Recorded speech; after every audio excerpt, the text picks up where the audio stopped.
제가 자판기야 옛날에 여러분들한테 네, 했어요. 했어요? 아니요, 네, 했으니까 안 했었어. 기억을 하시네. 그런 거 시험 나오면 좋은데. 자판기 그것도 안 드셨어요? 아, 그때 뭐 양육관도 이거. 예. 까먹었네. 하도 내가 여러 군데서 말해갖고 현재는 기억이 안 나요.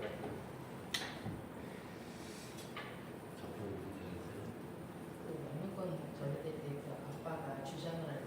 그렇죠. 자판 내가 돌아오는 그 작은 소유권도 같아. 근데 진짜 지가 만들었다는 얘기지. 예. 자기 정자가 들어가서 엄마가 이제 자판기야. 그 말도 안 해. 그 동물 테스트를 했는데 그 기억력이 제일 좋은 동물이 뭐일 것 같아요?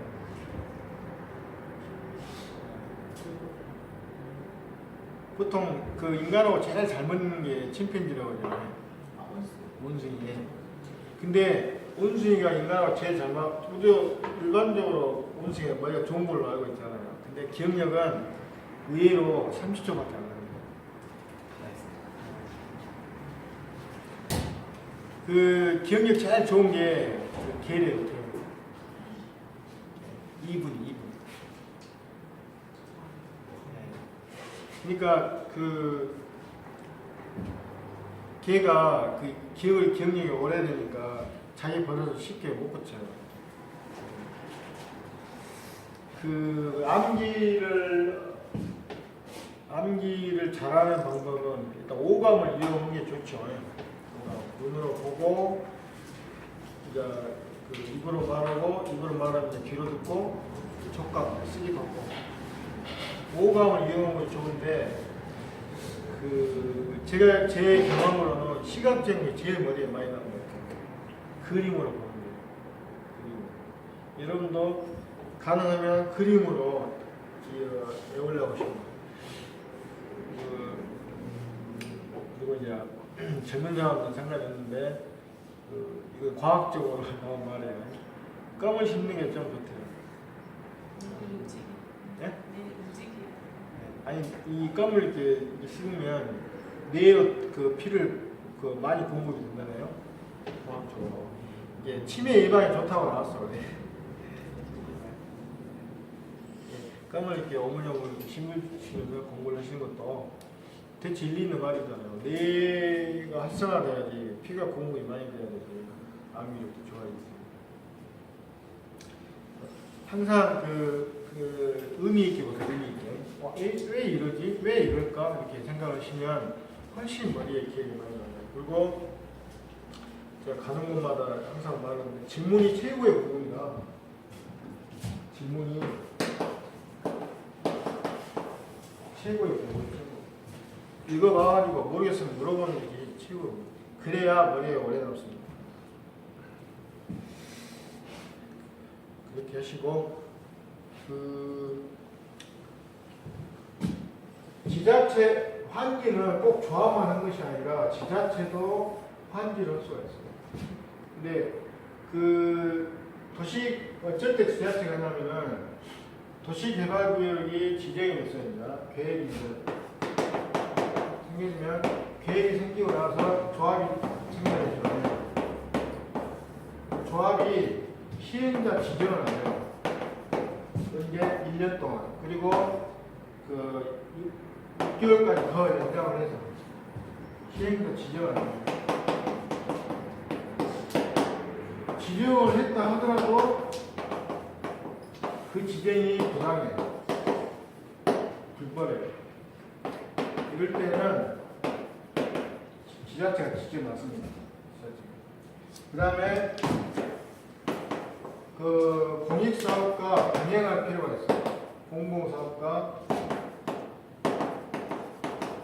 병행할 필요가 있을 때. 그 다음에 그 면적의 2분의 1, 소유자 총수의 2분의 1 이상이 지자체 하기를 동의할 때, 할 수 있습니다. 이거 시험에 잘 나옵니다. 지자체가 할 수 있는 거 체크만 여러분들이 잘 해보세요. 다음에 시행자 지정 신청은 지정권자가 제출하고 있죠. 중요해요. 넘어갑시다. 도시개발 조합을 보시게요. 이 도시개발 조합하고 뒤에 나오는 도시주거환경 정비사업에서 주택 재개발, 재건축, 그 다음에 가로주택 정비사업이 나와요. 거기서도 조합이 나오거든요. 그 조합하고 이 조합하고 반드시 구별을 하셔야 돼요, 여러분들이. 그래서 페이지 하나 쓰세요. 391페이지. 공부하실 때, 이 공부하실 때 391페이지랑 같이 여러분들이 공부를 하셔야 돼요. 자, 도시개발 조합은 나라에서 하는 거기 때문에 국가가 직접 나서기 때문에 조합 설립이 조금 쉽습니다.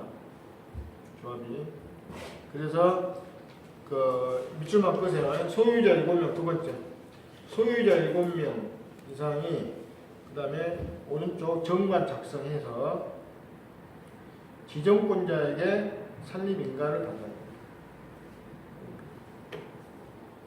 이 정도만 하시면 되고 동의는 면적의 3분의 2 소유자 총수의 2분의 1 이상 동의. 그 다음에 동의자 수 산정은 앞에 있는 것과 거의 비슷해요. 비슷한데 6번을 보시면 조합 설립 인가에 동의한 자로부터 토지를 취득합니다. 설립에 동의한 것을 본다. 설립 인가에 동의한다. 아직 인가를 안 받았죠? 다만 토지를 취득한 자가 조합 설립 인가 신청 전에 동의를 처리한 경우에는 그러지 않다. 이 사람은 토지를 취득한 자가 이게 토지를 어째 이제 매매됐다는 소리죠. 토지가 매매가 됐어. 근데 그 사람이 신청 전에 이 사람은 인가에 동의를 했겠어, 안 했겠어? 새로운 매수자는 안 했겠죠? 이 사람은 매도자는 인가를 동의를 했지만 매수자는 인가에 동의를 안 했어. 그래서 인가 신청 전에 동의를 처리할 수 있다 이 말이에요. 이해되셨나요? 안 됐어요?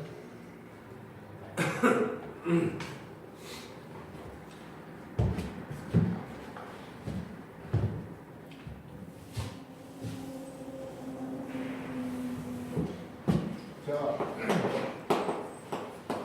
조합 설립 인가에 동의를 했어. 일단 A라는 사람이 인가에 동의를 했어. 이 사람은 조합 설립에 동의를 한 것으로 본다 이 말이에요. 이 동의를 하면은 조합 설립에 인가를 받기 위해서는 동의가 필요하잖아요. 근데 이 사람은 아직 조합이 설립이 안 됐죠. 조합 설립에 동의한 것으로 봐. 근데 인가에 동의한 사람이 설립하기 전에 B한테 팔았어. 이 사이에 A가 B한테 땅을 팔았어. 그럼 이 사람 입장에서 인가에 동의를 했어요? 안 했어요? 안 했죠? 이게 설립 신청 전에 조합 설립 인가를 받고 나서 조합 설립을 한다고 신청을 하니까 이 전에 이 사람은 철회를 했어. 그럼 이 사람을 동의를 철회한 것으로 본다. 이 사람은 어찌니까 인가를 동의했고 조합 설립 신청에 만약에 철회를 했어. 이 사람 동의자가 아니에요. A라는 사람은 동의자 이 사람 인가에 동의했기 때문에. 이해되셨죠? 이해되셨죠? 잘 모르겠으면 하나 쓰세요. 뭐는 무조건 이렇게 쓰셔야 돼요. 그 다음에 조합의 성격은 이건 별로 중요한 거 아니고 조합의 구성은 주의 있죠. 주의는 그 옆에다 쓰세요. 주의 그 밑에다가 설립에 동의하지 않았어도 일단 조합이 설립되면 도시개발구역의 모든 토지 소유자는 조합원이다. 강제 가입. 쉽게 말해요. 왜? 국가에 서기 때문에 공적 주체하기 때문에 동의하지 않았어도 무조건 이거는 강제 가입이에요. 그 다음에 그 위에다 하나 더 쓰세요. 나중에 또 나옵니다. 재개발 그 위에다가 재개발, 그 위에다가 재개발, 재건축, 그 다음에 가로주택 사업, 조합원은 이게 재개발 조합, 재건축 조합, 가로주택 정비사업 조합원은 임의 가입, 관계 가입. 여기서 뭐냐면은 소유자들이 하거든요. 국가와 상관없이, 공적 주체와 상관없이 그 자기들끼리 하는 거야, 주민들끼리. 그래서 동의한 사람만 조합원이 된다. 제일 중요한 차이점이에요. 이해되셨죠?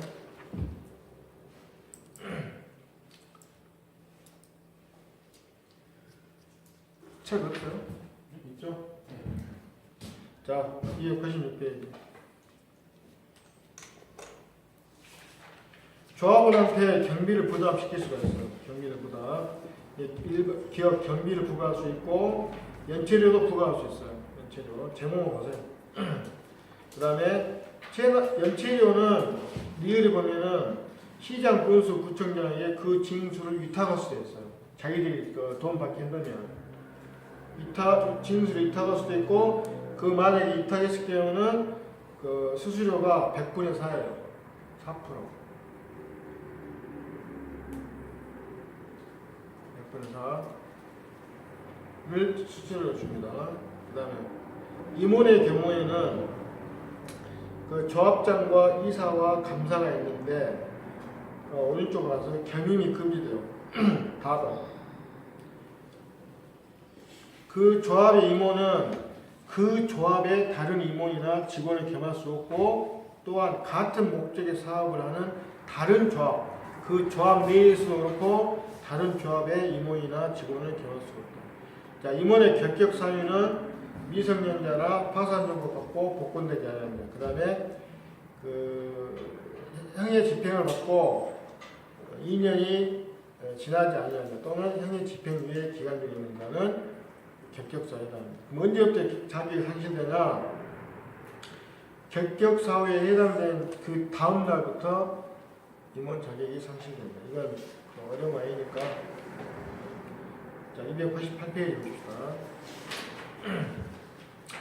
대의원회를 봅시다. 대의원회는 그 100명 이상의 조합원이 되면 대의원회를 둘 수 있다. 도시개발 사업 조합입니다. 도시개발 사업. 이 대의원회를 둘 수 있다는 말은 안 둬도 된다는 말이죠. 안 둬도 되죠. 그 위에다 쓰세요. 도정법. 이게 아까 말한 주택 재개발, 재건축, 가로주택 조합원의 대의원은 필수 기관이에요. 반드시 둬야 돼요. 이게 도정법, 도시주거환경정비사업을 도정법이라고 해요. 도정법에서는 100인 이상이면 반드시 대의원회를 줘야 돼요. 차이가 나죠?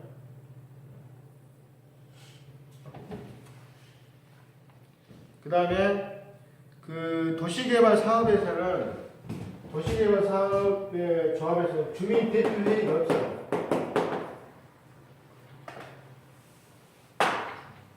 자, 정리를 해드릴게요. 도시개발 사업 조합하고 도시주거정비사업 조합이면 이 도정법에 무슨 도시주거환경정비사업법이라고 도정법을 하는 거죠. 근데 이 나중에 또 합니다. 지금 한 게 좋죠. 이게 도시주거환경정비사업이 6가지가 있는데 그 중에 3가지. 아까 말한 재개발, 재건축, 그 다음에 가로주택 정비사업만 조합을 둘 수가 있어요. 조합으로 사업을 진행하는 거예요. 주택 재개발과 재건축 조합을 하는데, 이 조합은 국가에서 하기 때문에 그것은 무조건 관계로 가야 돼요. 무조건 관계가 돼요. 조합. 개인을 하십니까? 의무가 돼요. 임의가 돼요. 이게 그래서 원하는 사람은 조합을 낼 수 있어. 원하는. 이는 동의하지 않든 간에 관계가 돼요. 그 다음에 도시 주거환경 정비 사업은 시행이 국가가 할 수도 있고 공적 주체가 할 수도 있고 그 민간이 할 수도 있어요. 민간이. 근데 생각을 해봅시다. 여기는 국가 공적 주체가 하니까 알아서 다 해버려. 알아서 다 해버려. 근데 여기는 그 조합이 하잖아. 조합이 조합을 하고 시행하는 사람하고는 어쩌니까 시행하는 사람이 요 조합 일일이 물어볼 수 없잖아요. 주민 하나하나한테 물어볼 수 없잖아요. 그러니까 여기는 주민 대표회의가 있어요. 주민 대표회의.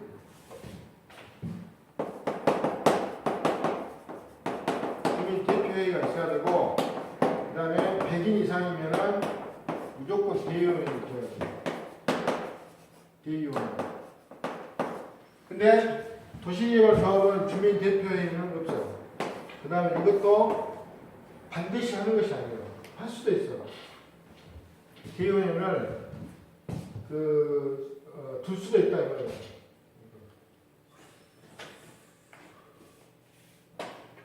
할 수 있다. 여기는 반드시 해야 돼요. 주민대표회의. 왜 이것이 필요하다고요? 주민대표회의나 대의원은 왜 필요해요? 재건축 조합을 이렇게 경우에는. 여기는 어떻게 보면 주민의 집단이잖아요. 주민의 집단이 일일이 그 시행한 사람하고 커뮤니케이션 할 수가 없잖아요. 이 대표를 통해서 해야지. 이제 이것이 필요하겠죠? 당연히. 이것은 국가가 알아서 다 해주니까 필요가 없어요. 이렇게 구별을 하시면 됩니다. 그 다음에 시행자를 중간에 변경할 수가 있어요. 조합에서. 변경할 수가 있는데 그 경우는 인가를 받은 후 2년에 사업 착수하지 않거나 실시계획 인가가 취소되거나 시행자가 구도 파산되거나 그 다음에 1년 6개월 사이에서 실시계획 인가를 신청하는 이런 경우만 있다고 하십시오. 시행자를 변경할 수 있는 경우. 어쨌거나 이것도 시험에 잘 나옵니다. 외울 수는 없지만 나중에 꼭 봐야 돼요, 여러분들. 그 다음에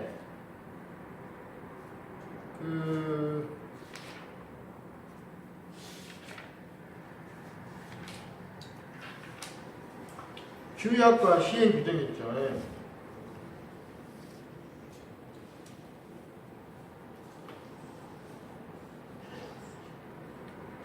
규약은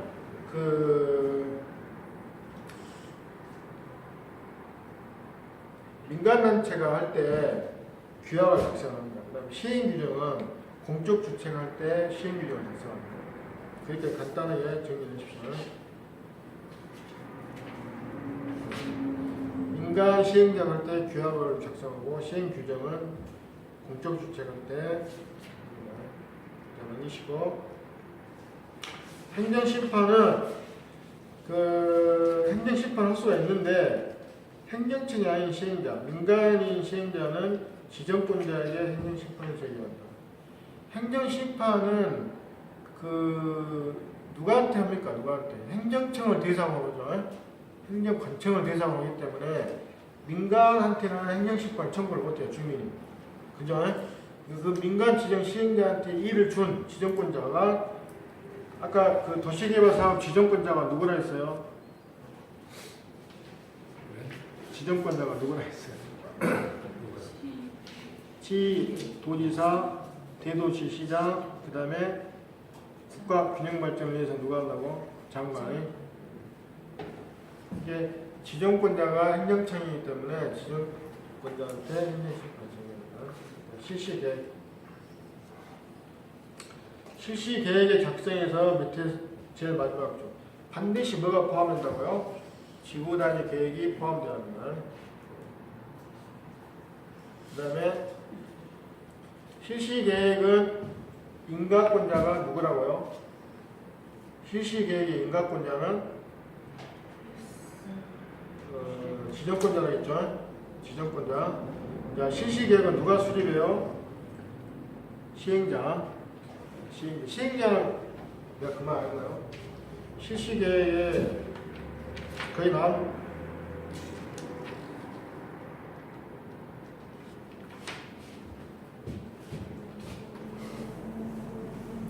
실시계획은 시행자합니다. 실시계획 수립은 아까 제가 말씀드렸죠.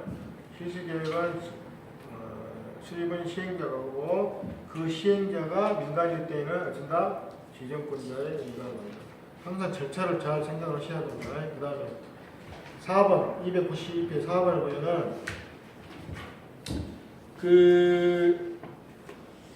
이거 여러분들이 조심해야 돼요. 지방자치단체 의견을 청취합니다. 도시개발사업의 실시계획은 그 위에다 쓰세요. 주민의견 청취는 안 해요. 주민의견 청취는 안 하고 하급청, 지방자치단체 하급청 의견을 청취합니다.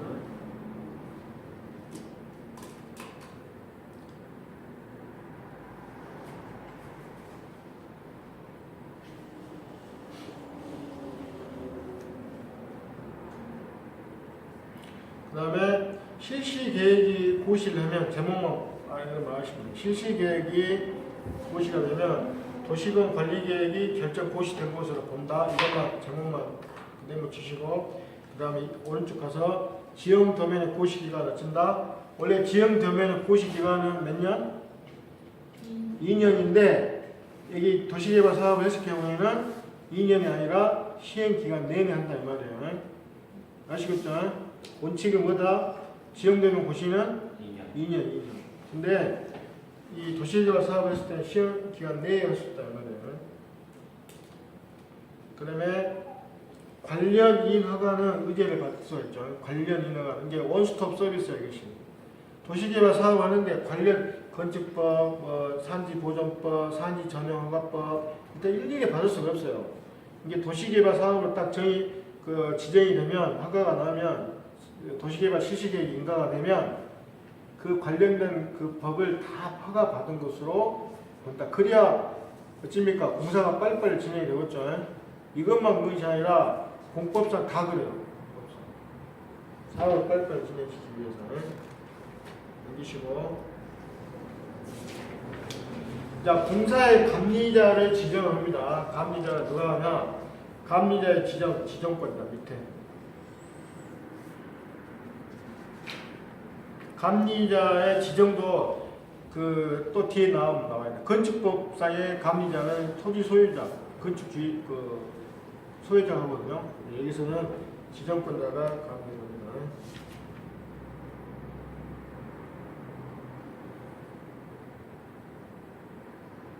자, 그 다음에 296페이지 시행 방식을 봅시다. 자, 오른쪽 박스를 보세요. 자, 도시개발 사업을 하긴 하는데 어떤 방식으로 하냐? 수용이나 사용, 그 다음에 환기, 그 다음에 혼용 둘 다 할 수 있다는 거예요. 자, 환기는 누가 한다고 했어요? 조합하고 지자체 둘이 할 수 있다고 했어요. 어쩔 때 지자체가 할 수 있다? 세 가지 경우가 있다고 했어요. 나중에 공부하셔야 됩니다. 그 다음에 어쩔 때 수용을 하냐? 집단적인 조성과 공급이 필요한 거의 다 하는 문제거든요. 집단적인 조성, 수용. 그 다음에 환기는 가번, 대지로서의 효용 증진. 대지로서의 효용 증진이 나오면 이거 환지다. 딱 보셔야 돼요. 그리고 나번에서 지가가 다른 지역에 비해 환기에 높을 때 환기는. 그러니까 수용하면은 집단적인 조성 이것이 나오면 수용이고 환지는 어쩐다? 대지로서의 효용을 증진 그 말이 나오면 환지야. 그 다음에 지가가 다른 데보다 훨씬 높아. 그 다음에 순환용 주택에 이제 개발해야 하는데 이것은 도시개발 사업을 했을 때 그 사업 구역 내에 살고 있는 사람들에 대한 이주 대책을 세워야 되거든요. 그 이주 대책 중에 하나가 순환 개발 방식의 개발 사업입니다. 순환용 주택의 입주 자격은 밑에서 세 번째 줄 가로친 거 있죠. 공람한 날 또는 공청회 개최에 관한 사항을 공고한 날 이전부터 실제 거주자 한테만 입주 자격이 있어요. 제가 아까 그랬죠. 지분 쪼개기는 금지된다고. 그 전에 사는 사람만 입주할 수 있다. 넘기시고. 그 다음에 그 두 번째 줄 임시로 거주하는 순환형 주택을 임시 거주 시설로 사용하거나 임대할 수 있다. 그 다음에 5번 시행 방식의 변경을 보게 되면 자 수용에서 환지로 첫 번째 수용에서 환지로 두 번째 혼용에서 환지로 세 번째 수용에서 혼용으로 바뀝니다. 없는 것은 뭐가 있냐? 환지를 수용으로 나온 말은 절대 없어요. 환지를 수용으로 한다는 말은 없어요. 환지를 혼용으로 한다는 말도 없어요. 이것만 머릿속에 딱 넣었습니다. 전부 환지로 바꿀 수는 있어. 혼용으로 바꿀 수 있어. 다만 환지는 안 된다는 거예요. 환지는 수용이나 혼용이 안 된다. 이것만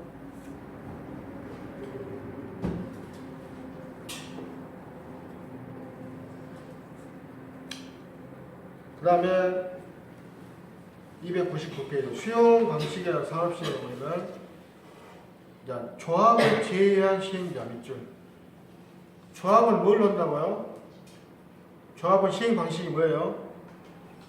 환지 이제 조합을 제외한 시행자는 수용할 수 있고 그 수용 요건은 뭐냐? 면적의 3분의 2 소유자 총수 2분의 1 동의를 받아야 돼요.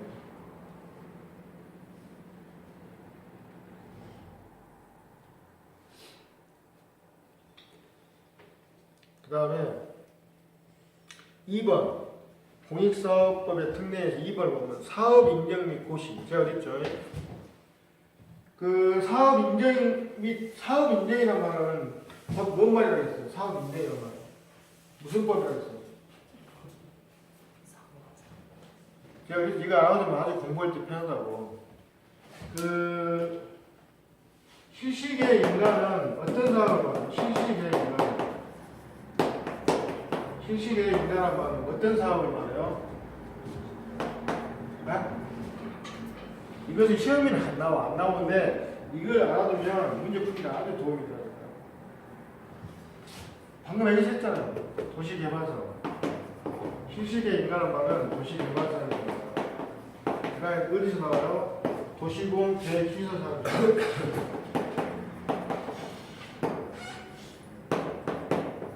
도시공 계획시설사에서 실시계획이라는 말이 나오고 시행인간이라는 말은 시행인간 정비사업법, 정비법에서 말은 정비법에서 시행인간 그 다음에 주택계획 승인이라는 말이 나와요. 주택계획 승인 이것은 딱 주택법이에요. 주택법 실시계획인가 시행인가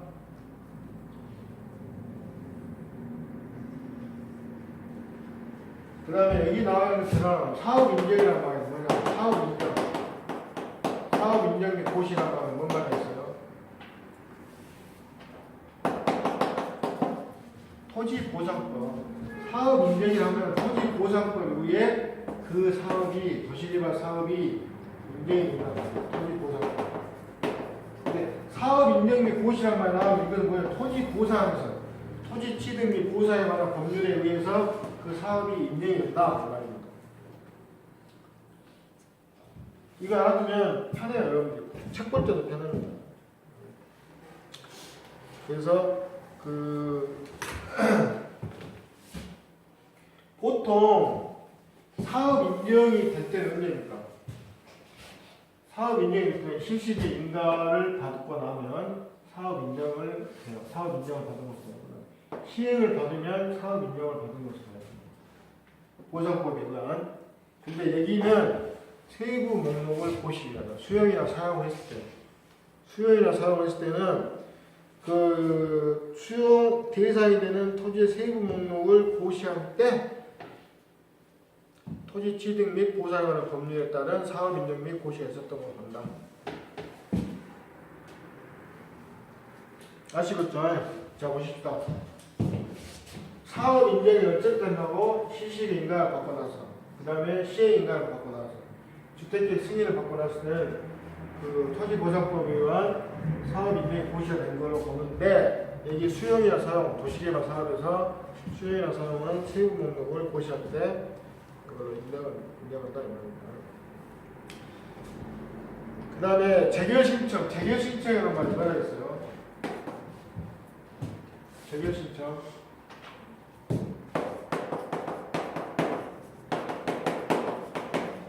이 재결 신청이라는 말은 수용을 했어요. 이제. 국가에서 수용을 했는데 이제 그 가격으로 이제 그 협의를 할 거 아닙니까?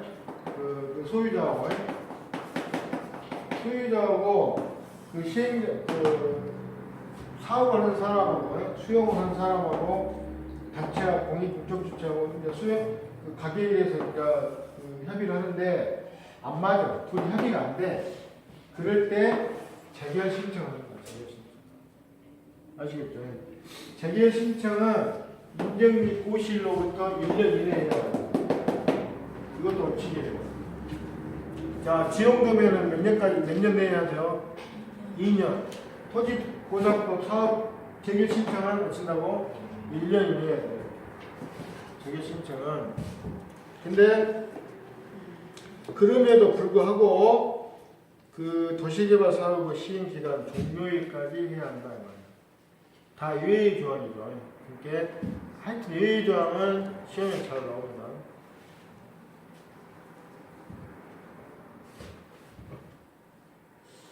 그 다음에 300페이지 토지상환 채권.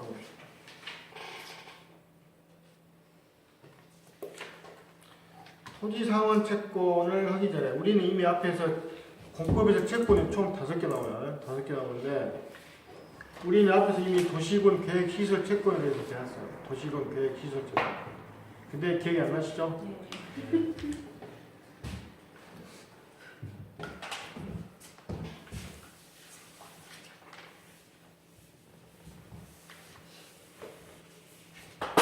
자, 도시군 계획시설 사업으로 도시군 계획시설 사업이 이제 결정이 고시가 됐어요. 근데 2년 동안 사업이 진행이 안 돼. 그랬더니 어떻게 말했어요?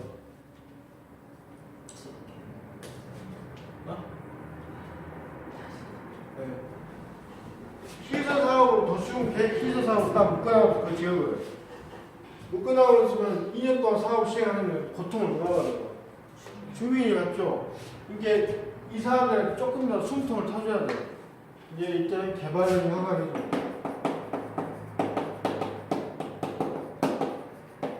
개발을 허가를 해줘요. 10년 동안 사업을 시행을 안 했어요. 그러면 어쩝니까? 네? 네? 집을 짓게 해도 좋습니다. 여기도 마찬가지로 개발을 허가를 해줘요. 또 10년 동안 시행할 거예요. 매수를 청구했어요. 매수 청구. 근데 매수 청구를 했는데 그 액수가 3천만 원 이상이야. 그 공시가 3천만 원 이상일 때는 도시군 계획시설 채권으로 줄 수 있다는 거예요. 왜냐하면 도시군 계획시설이 엄청 큰 사업인데 하다 보면 돈이 없을 수도 있을 거 아닙니까? 이렇게 자금이 부족할 수도 있으니까 이때 도시군 계획시설 채권을 준다 이거예요. 그 다음에 20년 동안이 지났어. 그럼 어쩐다? 20년이 되는 다음 날에 이것은 쫑나. 시원하다. 20년 되는 다음 날에. 그러면 여기서 궁금하죠? 여기도 개발행위 허가를 해줘야 돼요. 직접으로 차이가 있어야겠죠? 네, 직접으로. 자, 어떤 것이 더 좀 단단할까요? 2년이니까 도시건 사업을 할 확률이 높겠어요, 낮겠어요? 높죠. 이게 철거하기가 쉬운 것은 행위형을 그러겠죠. 이 뭐냐? 가설 건축물. 가설이니까. 예. 가설 건축물. 그다음에 공약. 그다음에 기존 건물의 개축이나 재축. 신축은 그친다? 안 돼. 얼른 그 허물 수 있는 거. 근데 이것은 어찌나 확률이 좀 낮겠죠. 사업할 수 있는 확률이 좀 낮겠죠. 그래서 방금 말씀드린 대로 집을 지을 수가 있어요. 3층 이하의 가족 주택. 그 다음에 1, 2종 근리 생활시설. 그 다음에 공양도 설치. 이것도 방금처럼 이렇게 이해를 하면은 답을 고르는데 그렇게 어렵지 않아요. 아시겠죠? 항상 의미 있게 보세요. 공법이라 해도 그러겠다 이렇게. 네, 문제 풀때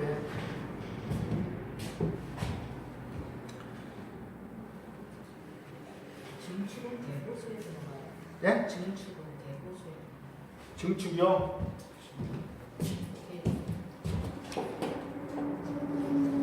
방금 하신 말씀이? 계수 보수는 그 대보수에 들어가냐고 증축 들어가냐. 증축도 하나의 그냥 그러니까 증축이 어느 개념에 들어가요? 네. 일단 전체적으로 말씀드릴게요. 신축하고 증축하고 개축하고 재축 있어요. 일단 면적이 증가한 것은 뭐예요? 하고 신축. 신축. 이것은 일단 면적이 증가합니다. 면적이 증가. 이것은 면적이 동일해요. 개축이나 재축은. 근데 재축이라는 것은 건물이 그 천재 지배나 몰라도 화재 일로서 완전히 매식이 되어버려요. 이 개축은 의도적으로 철거를 해. 자기가. 그래가지고 똑같은 면적을 하는데 증축의 경우는 그 층수를 높인다는 거예요. 개보수 개념보다는 이제 층수를 높여. 증축. 그 다음에 이것도 시험에 잘 나와요. 학기론이니까. 보이죠? 증축의 개념이 뭐냐면 범주가 어디까지 들어가냐면 층을 높여, 층수를 높인다든지 예를 들어서 이렇게 토지가 있으면 여기가 그 주 건물이 있어요. 주 건물이 있는데 후속 건물 하나 창고나 지하에 있어. 이것도 증축에 들어가요. 이 신축은 어찌냐 후속 건물이 있어. 후속 건물이 있는데 여기다 새로 건물을 지었어. 그럼 이것이 신축에 들어가요. 아시겠죠? 주 건물이 있는데 부속 건물 할 때는 증축. 부속 건물 있는데 주 건물 지을 때는 신축. 두 가지. 증축은 층을 높인다든지, 그 다음에 부속 건물을 지은다든지. 부속 건물이랑 주건축의 그 차이점이 뭐예요? 그냥 규모의 크기가 일정이 다른 차이 나는 거예요? 이게 쉽게 말하면 여기는 이제 집이라면 창고나 무슨 뭐 축사나 그런 거. 칠판 넣는 거 근데 참고에 말할 수 있는 거예요, 그러면? 그렇죠. 아, 괜찮네.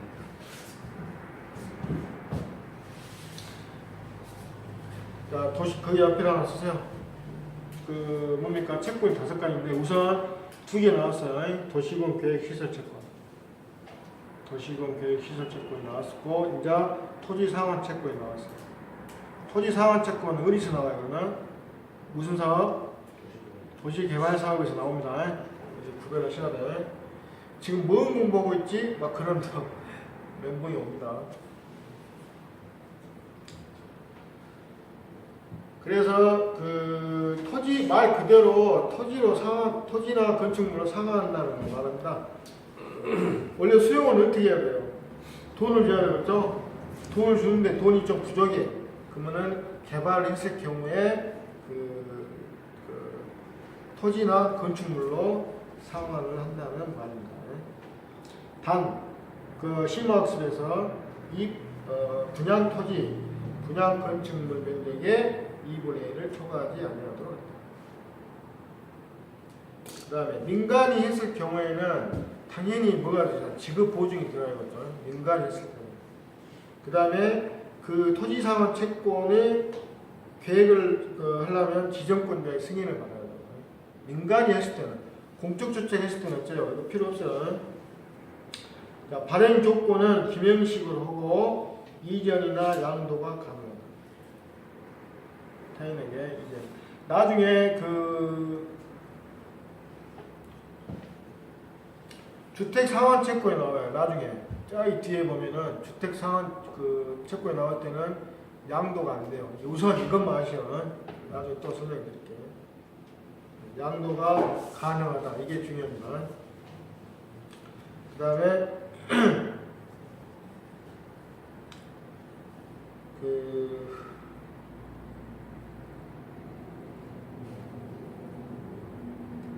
301페이지 2번을 보시게 되면 취득자의 선명과 주소가 토지상환 채권에 기재되지 않으면 취득자는 대항하지 못한다. 이게 김영증권이긴 하지만 더 중요한 게 토지상환 그 채권에 기재되는 거. 보통 토지 원부라고 하죠. 토지상환 채권 원부라고 해요. 중요합니다. 그 다음에 선수금이라는 것은 1번 의 조성된 토지 등과 도시개발사업으로 조성되지 아니한 상태의 토지인께 조성토지와 원형지로 생각하시면 돼요. 원형지. 그 뭡니까? 조성이 아직 안 됐으니까 원형지. 원래의 형태로 남아있는 그 땅이란 말이에요. 이것을 공급받거나 이용하려 때는 선수금을 받을 수가 있다. 자, 지금까지 돈에 대해서 선수금 나왔고, 돈에 대해서 앞에서 뭐 나왔어요? 네? 이행 강제금 나왔죠? 돈. 그 다음에 또 뭐 있었어요? 이행 보증금이. 마찬가지로 선수금을 받으려면 지정권자 승인을 받아요. 올리시고.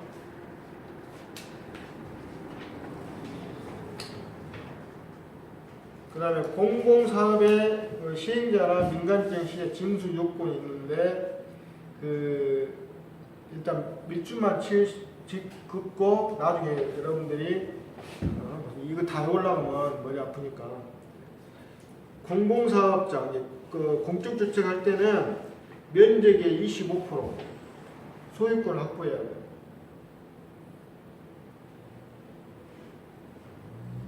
일단 여러분 아시고. 민간 지정을 앞에서 했죠. 그 2번을 보시게 되면 진척률이 10% 이상이어야 돼. 공사 진척률이 10% 이상. 그 다음에 지급 3번 지급 보증을 받아야 한다 했죠. 지급 보증.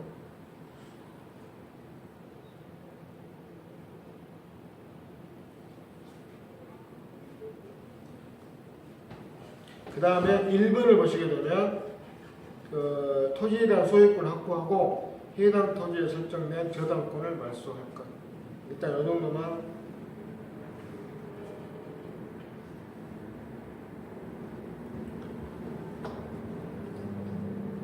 자, 4번을 보시면 담보 제공의 제한을 보시게 되면 자, 조성된 토지를 선수금을 받고 그 사람한테 공급을 했어요. 그러면 이미 그 토지는 어찌입니까? 그 사람의 소유가 될 확률이 높죠. 이것을 그 공급된 토지를 담보를 잡으면 안 된다. 쉽게 말하면. 이거는 당연한 말이잖아요. 당연한 말이지만. 그 다음에 보증서는 지정권자가 그 만약에 시행자가 그 사업 시행을 잘 못했어. 사업을 잘 못하거나 중간에 파산되어 있어. 그때는 이 보증금으로 선수금 환불을 위해서 사용할 수 있다. 그 다음에 이주대책을 수립을 해야 되고 조성된 토지 등의 공급을 해야 되는데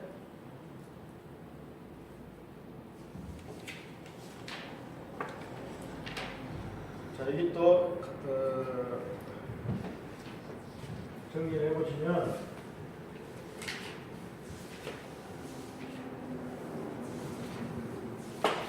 도시개발 사업에서 조성 토지가 있고 조성된 토지, 조성 토지 공급이 있고 원형지 공급이 있다겠죠. 조성된 토지를 공급할 경우와 원형지를 공급할 경우는 남이죠 여기서.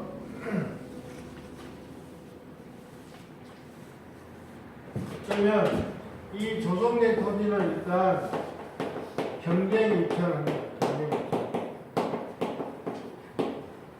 그 다음에 추첨도 할 수가 있어요. 추첨에 하는 경우는 국민주택 규모는 몇 제곱미터예요? 국민주택 규모 85제곱미터 이하인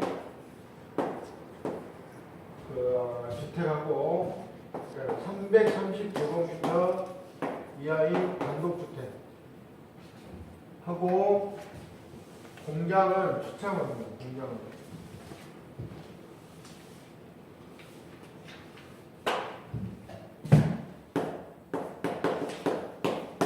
그 다음에 수의계약을 합니다. 수의계약. 자, 생각을 해봅시다. 도시개발 사업으로 쉽게 조정을 해서 터지죠. 그럼 일단 도시개발 사업을 어쩌면 땅값이 오르겠죠. 땅값이 올라. 그러면 경쟁 입찰은 이해가 돼. 추천까지도 봐줄 수가 있어요. 그럼 수의계약 누가 할까요? 누구한테 수의계약을 해볼까요? 수의계약은 완전히 아무 노력도 않고 바로 해보잖아요. 이게 주로 공적 주체하고 수의계약 되잖아요. 공적. 근데